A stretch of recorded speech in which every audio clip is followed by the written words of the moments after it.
Direct selling business क्यों जरूरी है? पैसिव इनकम हमारी जिंदगी में क्यों जरूरी है? इस दुनिया में दो तरह की कमाई होते हैं, पहला एक्टिव अर्निंग और दूसरा पैसिव अर्निंग। एक्टिव अर्निंग किसे कहते हैं? वैसी कमाई जिसमें काम करे पैसा आए और जब काम करना बंद कर दे तो पैसे आना बंद हो जाए। जैसे जॉब पर जा रहे हैं, पैसा आ रहा है, जॉब पर जाना बंद, पैसे आना बंद। एक दुकानदार दुकान खोल रहा है, पैसा आ रहा है, दुकान खोलना बंद, पैसे आना बंद। एक किसान खेती कर रहा है, पैसा आ रहा है, खेती करना बंद, पैसा बंद। एक मजदूर मजदूरी कर रहा है, पैसा आ रहा है, मजदूरी करना बंद, पैसा बंद। It's called active earning. और दूसरा पैसिव अर्निंग। पैसिव अर्निंग किसे कहते हैं? एक ऐसी कमाई जिसमें एक तय सीमा तक काम करे और उसके बाद काम ना भी करे तो भी अर्निंग होती रहे। It's called passive earning. Passive earning क्यों जरूरी है? क्योंकि आज हमारा शरीर काम कर रहा है, कल वह काम नहीं करेगा। आज कुछ ऐसा करना है जो हमारी मौजूदगी ना भी हो तो भी हमें रेगुलर इनकम आती रहे, और वो ज्यादा जरूरी है।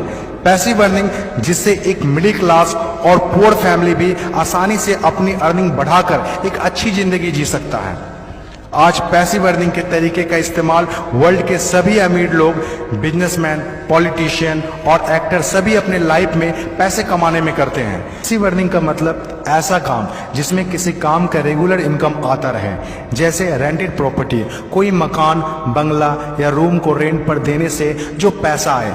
और भी है जैसे fix deposit, real estate, business, YouTube earning, ये सभी पैसिव अर्निंग में आते हैं। आज आपके पास कोई एक ही इनकम ऑफ सोर्स है, चाहे वो जॉब हो या बिजनेस हो या शॉप हो या फिर एग्रीकल्चर, कुछ भी हो, आप उससे अपनी लाइफ की ज़रूरतों को पूरा नहीं कर सकते हैं। अगर आपको एक बेहतर जिंदगी चाहिए तो आप सिर्फ एक ही इनकम ऑफ सोर्स पर डिपेंड नहीं रह सकते। आपको सेकेंड, थर्ड, फोर्थ या ज़्यादा इनकम सोर्स बनाने होंगे। जितनी ज़्यादा इनकम ऑफ सोर्स होगी उतनी ज़्यादा अर्निंग होगी और आप अपने फैमिली को एक बेहतर ज़िंदगी दे पाएंगे। पैसिव अर्निंग करने के लिए आप ऑनलाइन और ऑफलाइन दोनों तरीके से कर सकते हैं। इसीलिए पहले आप कंफर्म करें कि आप किस तरह शुरुआत करना चाहते हैं। आपको बेसिक और सिंपल आइडियाज चाहिए, ज़्यादा रिस्क भी नहीं हो और इन्वेस्टमेंट भी कम लगे। डायरेक्ट सेलिंग बिजनेस सबसे बड़ा एग्जाम्पल है। ये पैसे कमाने का वो रास्ता है जिसमें आप सिर्फ एक बार मेहनत करते हैं और कुछ ऐसे संपत्ति बना देते हैं जो आपको जिंदगी भर पैसे कमा के दे सकें। पैसिव अर्निंग को समझाने के लिए मैं आपके साथ एक स्टोरी शेयर करना चाहूँगा। यह कहानी है बर्क हेजेस की किताब द पैराबल्स ऑफ पाइपलाइन। एक छोटे से गांव में दो दोस्त रहा करते थे, ब्रूनो और पाब्लो, जो बड़े सपने देखा करते थे। एक दिन किसी न किसी तरह वो गांव के सबसे अमीर आदमी बन जाएंगे।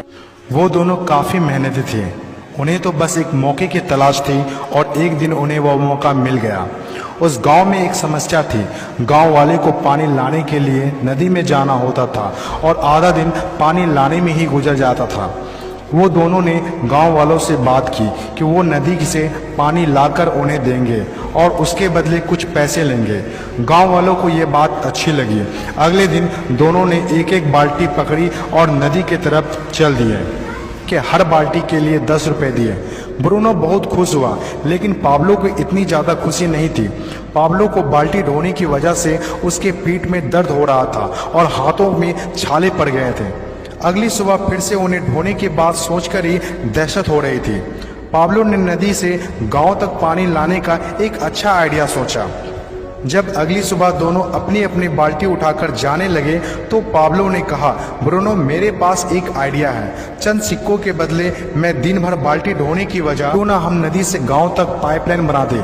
ब्रूनो ने कहा, पागल, हमारे पास एक बेहतरीन नौकरी है, अच्छे पैसे भी मिलते हैं जिससे हम जो चाहें खरीद सकते हैं। अपनी पाइपलाइन के आइडिया को दिमाग से निकाल दो। लेकिन पाब्लो इतनी आसानी से डिमोटिवेट होने वाला नहीं था। उसने अपने दोस्त को पाइपलाइन बनाने का आइडिया अच्छे से समझाया। हम लोग दिन के आधे समय बाल्टी ढोने का काम करेंगे और आधे समय और छुट्टियों के दिनों में पाइपलाइन का काम करेंगे। ब्रूनो ने पाब्लो की बात नहीं मानी। पाब्लो जानता था कि पथरीली जमीनों में पाइपलाइन बनाना आसान नहीं होगा, लेकिन पाइपलाइन बनने के बाद जो मिलेगा उससे वह इंस्पायर होकर काम करता रहा। जब पाब्लो अपना पाइपलाइन बनाता था तो गांव वाले उसकी मजाक उड़ाया करते थे। ये देखो Pablo the pipeline. Bruno Pablo से 2 गुना काम कर रहा था, इसीलिए वह 2 गुना पैसा भी बना रहा था। पहले कुछ महीने तो पाब्लो की मेहनत का कोई फल नहीं दिख रहा था, लेकिन पाब्लो खुद को बार बार याद दिलाता रहता कि कल के सपने आज के त्याग से ही होते हैं, और आखिर में वही हुआ जो होना था। पाइपलाइन बनकर तैयार हो गया। अब पाब्लो सोता था तो भी पैसा आता था, नहाता था तो भी पैसा आता था, खाता था तो भी पैसा आता था, वह कहीं बाहर घूमने जाता था तो भी पैसा आता था। जितना ब्रूनो ने 3 साल में कमाया था उतना पाब्लो ने 3 महीने में कमा लिया। गांव में जितना पानी बहकर जाता था, पाब्लो के जेब में उतना ही पैसा बहकर आता था। और मेरे हिसाब से direct selling business is the best opportunity. इस कहानी से हम 5 बातें सीखते हैं। पहला, विजन का होना। विजन सबके पास नहीं होता। विजन जो आंखों से नहीं सोच से देखी जाती है। इस दुनिया में 5% लोग के पास ही विजन होता है और वही इस दुनिया में कुछ बड़ा करते हैं।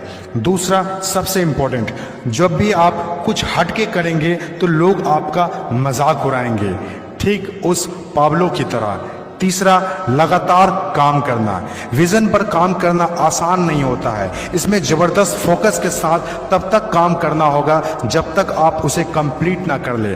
चौथा, खुद को इंस्पायर करना। अपने आप को इंस्पायर करने के लिए वो देखना होगा जो पाइपलाइन बनने के बाद आपको मिलेगा। अपने सपनों को विजुलाइज करना होगा ताकि अपने आप को मोटिवेट और इंस्पायर कर सके। पांचवा और सबसे इंपॉर्टेंट बात, प्रॉब्लम सॉल्विंग वर्क। जिस तरह पाब्लो ने गांव की पानी की समस्या को सॉल्व किया, आज हर वो इंसान सक्सेसफुल है जिन्होंने लोगों के प्रॉब्लम को सॉल्व किया है, चाहे वो डॉक्टर हो या इंजीनियर, चाहे वो साइंटिस्ट हो या कोई मोटिवेशनल स्पीकर। आज हर वो इंसान कामयाब हुआ है जिसने भी किसी भी फील्ड में लोगों के प्रॉब्लम को सॉल्व किया है, और डायरेक्ट सेलिंग बिजनेस भी ऐसा ही है।